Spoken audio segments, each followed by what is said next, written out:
Welcome my dear student. Tapoban study centre থেকে আমি সুকুমার পাল। দেখো, তোমাদের কলকাতা পুলিশে যে রিক্রুটমেন্টটা বেরিয়েছে তোমরা জানো, এই রিক্রুটমেন্টের ভ্যাকান্সিও খুব ভালো আছে। তো প্রশ্ন যেটা সেটা হচ্ছে যে অ্যাকচুয়ালি এত লম্ফঝম্প কিছুই কিন্তু কোনো কাজে লাগলো না। কোনো সিলেবাস বা একটা পরীক্ষা দুটো পরীক্ষা কিছুই পরিবর্তন নেই, যেমনটি ছিল তেমনই আছে।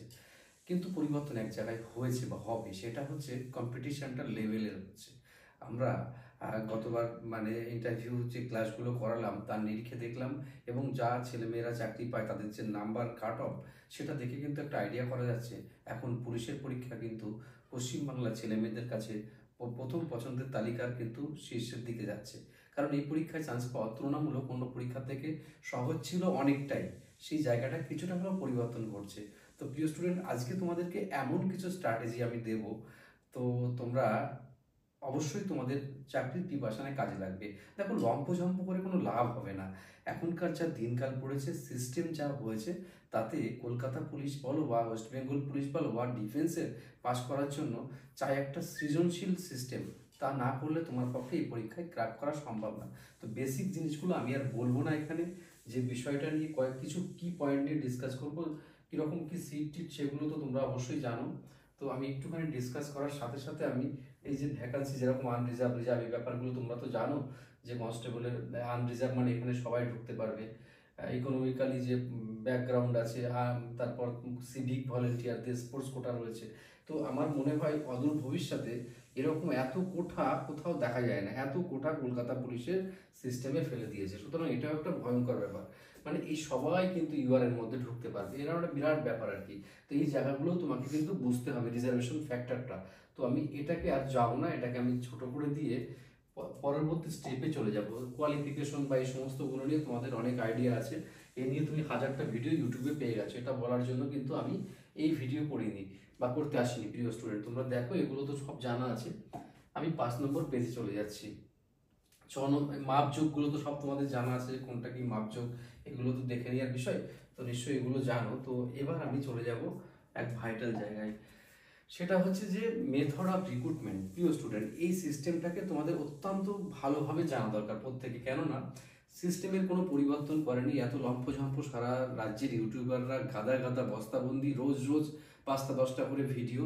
তো যাই হোক, সে ব্যাপারে আমার মন্তব্য করা ঠিক নয়। দেখো, লেডি কনস্টেবল বা কনস্টেবল পদে যে কোয়ালিফাইং প্রিলিমিনারি টেস্ট, সেটা হচ্ছে কোয়ালিফাইং নেচার হবে, একদম ক্লিয়ার বুঝে নাও, এটা জানো। তারপরে যেটা হচ্ছে সেটা সেটা এটাকে স্ক্রিনিং টেস্ট, এই নাম্বারটা পরবর্তীতে যোগ হবে না। তারপর দেখো ফিজিক্যাল টেস্ট, পিএমটি, ফিজিক্যাল মেজারমেন্টের মাপযোগ। তারপর যেটা ফিজিক্যাল এফিসিয়েন্সি টেস্ট মানে দৌড়ঝাঁপ। তারপর হচ্ছে রিটেন এক্সামিনেশন, তারপর হচ্ছে ইন্টারভিউ। তোমরা জানো যে এই প্রথম যে পরীক্ষাটা সেটা 100 নম্বরের হবে, এটা জাস্ট ফর স্ক্রিনিং টেস্ট। সবই জানো, এগুলো এখনো অজানা কিছু আমি বলিনি। এখন আমি যেটা বলতে যাব যে এই পরীক্ষাগুলো যে 100 নম্বর কোয়েশ্চেন আর প্রত্যেকটাতে 1 নাম্বার, তো এটা কোয়ালিফাইং নেচার। তো এখন কোয়ালিফাই করাটা অনেকটা টাফ হয়ে যাচ্ছে। তার কারণ হিসেবে তুমি বলতে পারো, সেন্ট্রাল গভর্নমেন্টের যে পরীক্ষাগুলো স্টুডেন্টরা দিচ্ছে, তারা যদি আবার স্টেট গভর্নমেন্টের পরীক্ষা দেয়, তারা কিন্তু যথেষ্ট পারফর্ম করে যাচ্ছে। তার কারণ হিসেবে আমি তোমাদেরকে বলছিলাম যে তপবন স্টাডি সেন্টারে একটা বিশেষত্ব আমি দেখতে পাই, যে এখানকার ছেলেমেয়েরা পুলিশের জন্য আলাদা করে এবিসিডিও পড়ে না। একদম ফাইনালি আরেকবার রিপিট করছি, এখানকার ছেলেমেয়েরা পুলিশের জন্য এবিসিডি পড়ে না। কিন্তু আজকাল বিটেক বলো, এমটেক বলো, ডিপ্লোমা বলো বা আইটিআই বলো বা নর্মাল গ্র্যাজুয়েশন বলো, ম্যাক্সিমাম স্টুডেন্ট কিন্তু পুলিশের চাকরি পরীক্ষা দিচ্ছে এবং ক্র্যাক করে যাচ্ছে। তার পেছনে কারণ, তারা কিন্তু ডাইরেক্ট পুলিশকে টার্গেট করে পড়ছে না। কাট অফ ওঠার পেছনেও কিন্তু এটা একটা বড় কারণ, যে মানে ইঞ্জিনিয়ারিং স্টুডেন্টরাও এইদিকে ভিড়ে যাচ্ছে। যাকে ওসব ব্যাপারে আমি পরে আসছি। তো এবার প্রিলিমিনারি পাস করাটাও কিন্তু স্ট্র্যাটেজি তোমাকে নিতে হবে। তো প্রিয় স্টুডেন্ট, আজকে আমি প্রথমে প্রিলিমিনারি কিভাবে পাস করা যায় সেই ব্যাপারে তোমাদেরকে আমি আলোকপাত করব, তোমরা ব্যাপারটা বুঝবে। হ্যাঁ, এখন ব্যাপারটা হচ্ছে, তোমাকে কিন্তু একবারও ভেবো না যে স্যার তোমাকে ভর্তির জন্য বা এই সমস্ত ব্যাপারে কথা বলছে। স্যার তোমাকে একটাই গাইড করছে, দিনখানের সাথে সাথে নিজেকে যদি পরিবর্তন না করো, মুখবাজি গলাবাজি এসব করে কিন্তু পরীক্ষায় চাকরি পাবে না। তোমাকে রীতিমতো পরিশ্রম করতে হবে, পারফর্ম করতে হবে, এবং তোমাকে মানে প্রচুর পড়তে হবে, পরিষ্কার কথা। আর এখন অঙ্ক পারি না, বুঝি না, তা করলে কিন্তু আর পুলিশের পরীক্ষাও পাশ করা যাবে না। ইংরেজি পারি না, তা বললেও হবে না। 10 নম্বরটাও ফ্যাক্টর হবে এই মেন পরীক্ষাতে, সেটা আমি পরে আসছি। আগে প্রিলিমস কিভাবে পাস করবে সেটা দেখো। তোমাদের কাছে যেটা মাধ্যমিক স্ট্যান্ডার্ড, যেহেতু তোমাদের মাধ্যমিক স্ট্যান্ডার্ডের যে বুকসগুলো আছে, ইতিহাস ভূগোল থেকে শুরু করে, সায়েন্স থেকে শুরু করে, তোমাদের যেসব বুকসগুলো আছে, এবং ইভেন ম্যাথের 8-এর বইটা, ক্লাস 8-এর বইটা ম্যাথসের জন্য ভীষণ উপকারী। তো ক্লাস 8-এর বুকসটা ম্যাথের জন্য, রিজনিং তো আর ক্লাসে পড়ানো হতো না, রিজনিং সবাই মোটামুটি ভালো পারো তোমরা। তো এই যে এই পোর্শনটা যদি পারফর্ম করতে যাও, কারণ প্রত্যেকটা নম্বর 1 নম্বর করে আছে, আর ভুল গেলে 4টে ভুল গেলে 1 নম্বর কেটে দেওয়া হবে। এবার এটাকে পাস করার জন্য আমি যেটা তোমাকে ফলো করতে বলবো, একটা সহজ পথ। তোমার মনে হবে স্যার এটা খুব বাড়তি বলছে, না তোমার স্যার একদমই বাড়তি বলছে না। দেখো তুমি কি করবে, বেসিক, আর তোমাকে শুধু এই পরীক্ষার জন্য, এরপর ডব্লিউবিপি আছে বা অন্য পরীক্ষা, বা আরো তুমি রাজ্যের পরীক্ষা, বা তোমার ফুড এসআই আছে, বা অনেক সব পরীক্ষা দাও, তোমার কোনো অসুবিধা নেই। নির্দিষ্ট কোনো পরীক্ষার জন্য ওইরকম ভাবে লক্ষ্য করার এখন সময় নেই তোমার, আগে ছিল। তো এখন তাহলে এই পরীক্ষায় পাস করতে গেলে তোমাকে যে মেন স্ট্র্যাটেজি ফলো করতে হবে সেটা দেখো। বেসিক্যালি তুমি চ্যাপ্টার ধরে ধরে তো করছো, আর কিভাবে চ্যাপ্টার ধরে করতে হয় সেগুলো তো আমাদের ভিডিওতে সব দেওয়া আছে, বা আগেও তোমরা দেখেছো। চ্যাপ্টার ধরে ধরে প্রত্যেকটা চ্যাপ্টারের 20 থেকে 25টা টাইপ ফলো করবে। আর একবার তোমাকে বলি, প্রত্যেকটা চ্যাপ্টারে তুমি 20 থেকে 30টা, মানে 20 থেকে 30টা টাইপ মানে তোমরা নিশ্চয়ই বোঝো, এত এত রকমের অঙ্ক ফলো করবে, এবং সেগুলো একটা খাতায় নোট করবে। অঙ্কের সমস্যা কিছুটা হলেও মিটবে এলিমেন্টারি ম্যাথের। আর জেনারেল নলেজের ব্যাপারেও বলছি। আর এইগুলো হচ্ছে টেক্সট বুকটা ফলো করতে হবে তোমাদেরকে। আর রিজনিং এর ক্ষেত্রে দেখবে যে কোনো একটা বুকসকে ফলো করবে, RS আগরওয়াল করতে পারো, বা এরকম অনেক রকমের বুকস আছে। শুধু তাও যদি না করো, তুমি যে কোচিং সেন্টার বা যেখানে পড়ো সেখানকার নোটস ফলো করলেও হবে, তোমার কোনো আলাদা করে বেশি করতে হবে না। এবং চ্যাপ্টার ধরে ধরে মানে কি বলবো, 2-3 রকমের যে যা আছে সবগুলো তোমাকে রিজনিং গুলো করতে হবে। এবার আমি আসল বিষয়টাতে তোমাদের আসবো। এবার এগুলো করার পরও অনেকের কি প্রবলেম হচ্ছে, শুধু পুলিশের জন্য বুকস কিনছে, পুলিশের যে কি বুকস, পুলিশের জন্য কোচিং নিচ্ছে। বাবুরে, পুলিশের জন্য কোচিং নেওয়ার আলাদা কোনো বাস্তবতা আমার মনে হয় নেই। কারণ পুলিশের পরীক্ষার পুলিশের মতো নয়, ডিফেন্সের মতো নয়। পুলিশের পরীক্ষা এখন সার্বজনীন হয়ে গেছে। এই কথাটা মাথায় আমি কতদিন ধরে ঢুকাচ্ছি তোমাদেরকে, যে দেখো ব্যাপারটা হচ্ছে তার জন্য তোমাকে পড়তে হবে কি, প্র্যাকটিসের জন্য। ওগুলো টেক্সট বুক পড়লে, যা পড়ার পড়লে, এগুলো নিয়ম করে পড়বে। নিয়ম করে যদি না পড়তে পারো, কোথাও তোমার মানে যেখানে 2-4 জন বন্ধু মিলে বা পড়তে পারো। আর তোমরা যারা এই আরেকটা মানে যেটা বার্তা দেওয়ার, সেটা হচ্ছে তপবন স্টাডি সেন্টারের ছেলে মেয়েদের জন্য, তোমরা পুলিশের জন্য ABCD আলাদা করে পড়বে না।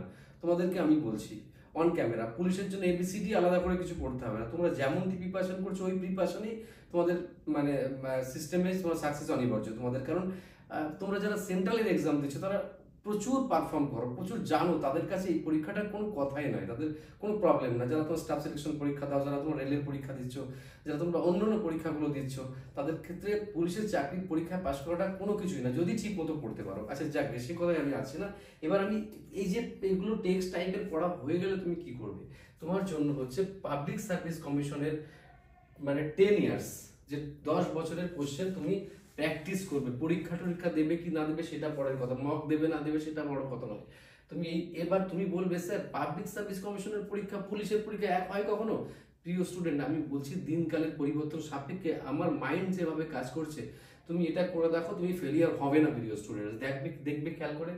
কারণ তুমি হয়তো ভাবছো যে স্যার ভর্তির জন্য এসব বলছে, কিন্তু একদম বিলিভ মি, আমার মনে হয়েছে আমি এইগুলো যেরকম আগের বার আমি পুলিশের কাট আপ দিয়েছিলাম, মানে মিলে গেছে। বাট আমি এনে চর্চা করি, আমার চর্চা করতে ভালো লাগে। কালকে যখন ফর্ম বেরিয়েছে তখন কিন্তু আমি এটা নিয়ে ভাবছিলাম যে কি করে মানে করা যায় এটা, মানে কি কোন প্ল্যান, মানে আমি আগের কোশ্চেন পত্র সব অ্যানালিসিস করে কথাগুলো বলছি। তারপরে দেখো WBCS 2018-র আগে যে সিলেবাস ছিল, সেই সিলেবাস ওরিয়েন্টেড সাবজেক্ট জিকে, ইতিহাস, ভূগোল, তারপরে মনে করো স্ট্যাটিক জিকে, মানে পলিটিক্যাল সায়েন্সের কিছু অংশ বা ইকোনমিক্সের কিছু অংশ, তোমরা 2018 সালের কিছু তার আগে যে এক্সামগুলো WBCS হয়েছে সেগুলো পড়লেই কিন্তু যথেষ্ট, সেগুলো প্র্যাকটিসের জন্য। আর রিলের প্রশ্নপত্র 2018-র আগে যেগুলো আছে সেগুলো।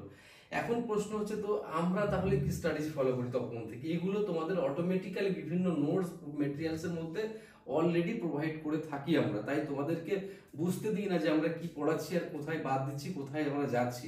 তোমাদের অলরেডি এগুলো পড়া হয়ে যায়। তাই শুধুমাত্র এই কাজটা করো, মানে আমি কি বললাম, মানে একদম ফাইনালাইজ হোক ব্যাপারটা, যে এটা প্রিলিমসের যেমন কাজ করবে মেনেরও কাজ করবে।